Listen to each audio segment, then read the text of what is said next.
Let's talk about how to get rid of plantar fasciitis and to do it instantly. The problem with this condition is the treatments that people go through. They put you on pain medications, steroids, which have massive side effects. They do needle injections. Then you do orthotics. I mean, here's the thing. I had flat feet, so I was raised on orthotics. Every different orthotic, I had it. It never helped. Let's take a mold of your flat foot and then so you can walk on your flat foot. And it wasn't until I got rid of my orthotics that I started getting relief in my feet. Then you have splinting at night, holding your foot in a certain position through the night. And there's also botulism toxin injections. And if that doesn't work, we have fasciotomy, which sounds like lobotomy, but it's taking out part of your fascia, okay? So they cut the fascia to release the tension to hopefully get rid of the pain. Well, what about the scar tissue that grows in there? And what about the root cause of fasciitis? Now, I did a video on plantar fasciitis a while ago, and I'm just going to read you a few of the comments on this video because I taught them a very counterintuitive technique to get rid of pain from plantar fasciitis, and you just have to hear the results. It'll actually blow you away. And then I'm going to show you how to do this technique. All right, check this out. I've tried everything. I'm sitting on my couch crying because I did all the stretches that I taught her, of course, and feel no heel pain now. I can't remember the last time I could walk without hobbling. All right, next one. Unbelievable pain went from a 10 to a 0 next day of doing this. Years of pain. Thank you. Next one. I've had plantar fasciitis for about 3 months. My pain level was about an 8. When I watched this video, I was a little skeptical because it goes against everything I have watched. With nothing to lose, I tried the exercises. My pain has dropped to a 1. All right, here's another one. Like many others, I was skeptical. I watched this and tried the exercises. I've had heel pain for over 10 years. There were days I literally crawled around my house on all fours from not being able to put my feet down. After one of these exercises, my heels feel better. I went from an 8 to a 2.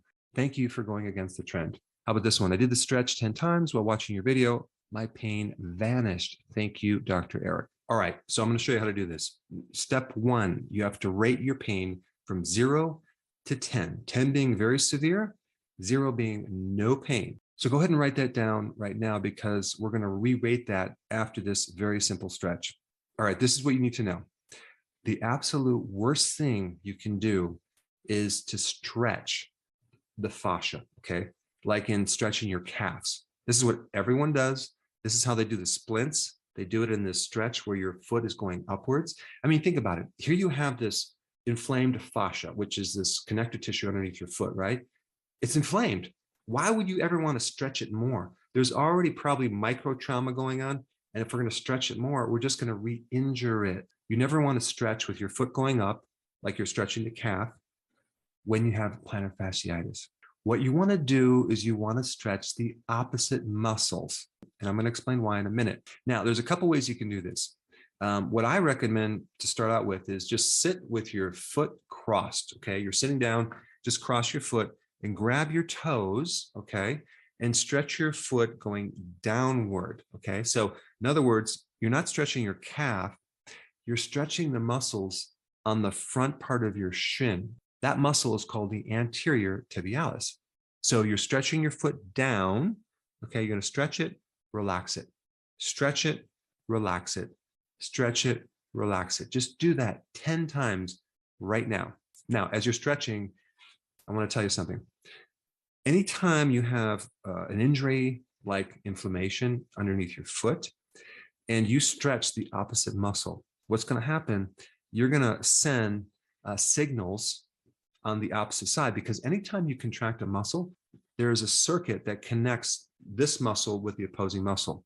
So to allow movement, when we contract one muscle, the opposite muscle must relax and must lengthen, or else you couldn't have motion. But as you stretch a muscle, the same thing happens. What you're doing with this stretch is you're sending signals to the bottom of your foot, okay, and your calf to relax. That's all you're doing. All right, so it should be about 10 times right now. Go ahead and write down what your pain rating is right now. If you're doing this correctly, it should have significantly decreased. And please put that in the comment section. So you want to do this a few times a day, every day for about 2 weeks. That's the stretch, but there's other things you're going to do as well. All right, let's go to number 2. You want to avoid pro-inflammatory foods and things that are considered food, but are really not food. Now, if you take a look at junk food, it's really made out of 3 things: refined flour, refined sugar, and refined oils. Now, they call refined oils vegetable oils, but they have nothing to do with vegetables, okay? They're not vegetables, they're seeds, but vegetable oil sounds a lot better. I mean, what are you going to do? Like squeeze a carrot or lettuce and try to pull oil out of there? That's not what happens. What they do with seed oils is to extract oil from the seed. You have to put these seeds under tremendous pressure with solvents like hexane, which can be toxic to your nervous system. And you have to put them under very high heats. So refined flour, refined sugar, and definitely refined grain oils are the culprit to a lot of your inflammation in your body. But the big one that a lot of people do not put emphasis on is the vegetable oils. I'm talking about soy oil, corn oil, canola oil, cottonseed oil. These are highly inflammatory and they create major health problems, not just inflammation. They lead to gaining weight, obesity. They lead to heart disease. They shorten your life. There's studies that show linking to gaining cancer. So it wasn't very long ago that we switched our fats in our foods, okay? We used to use saturated fats, okay? Like butter, lard, tallow. And now we do all this processed vegetable oils. Now I know what you're saying, you don't use vegetable oils, right? You don't have corn oil sitting in your cupboard. But here's the thing, in America, 20% of your calories is coming from these so-called vegetable oils, 20% for an average person. And let me tell you where they're hidden. They're hidden in mayonnaise, salad dressing, any food that's either canned or boxed or processed. They're fed to animals in their animal feeds that you end up eating. And they're in pretty much every single restaurant that you go to. These restaurants do not cook with butter or olive oil. They use soy and corn and canola, unfortunately. So if you're going out to dinner a lot and you feel more plantar fasciitis, then we know why. Now, what happens with these omega-6 fatty acids, which are pro-inflammatory, is they start to replace certain healthy fats inside your cell membranes. In other words, they get lodged in the cells, and it creates a situation where it's very, very difficult to get these oils out. It actually takes about 4 years to detox these oils out of your cells, to get them out of your body because they're so locked in to every single cell membrane.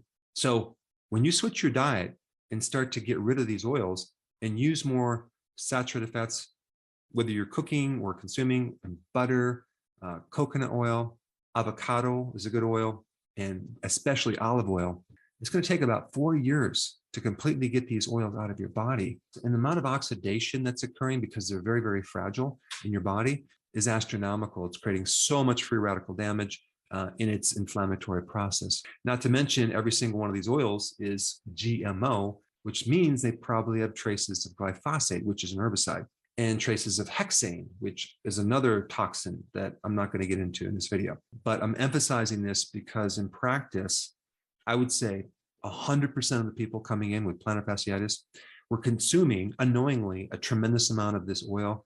And as soon as we made the switch and switched these fats, there was significant improvement, not just in inflammation, but in all sorts of health-related issues. All right, the next thing you could do for some quick relief is start taking vitamin D3 if it's the winter. If it's the summer, you go outside, you get a lot of sun, because vitamin D3 is one of the most powerful anti-inflammatory. And I wouldn't just take, 600 IUs, which is the RDA. I would take minimally 10,000 IUs, but preferably 20,000 IUs.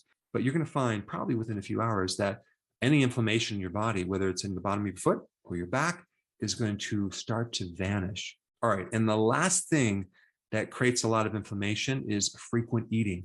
So I highly recommend you start intermittent fasting, and you're going to find that too is going to create a huge effect in your inflammation, not to mention other things like weight, your mood, your cognitive function, and your energy. Now, for those of you that want the best anti-inflammatory diet, I'm going to put it right here. There's actually a series or a playlist of a few videos that you need to watch. Check it out. I put it right here.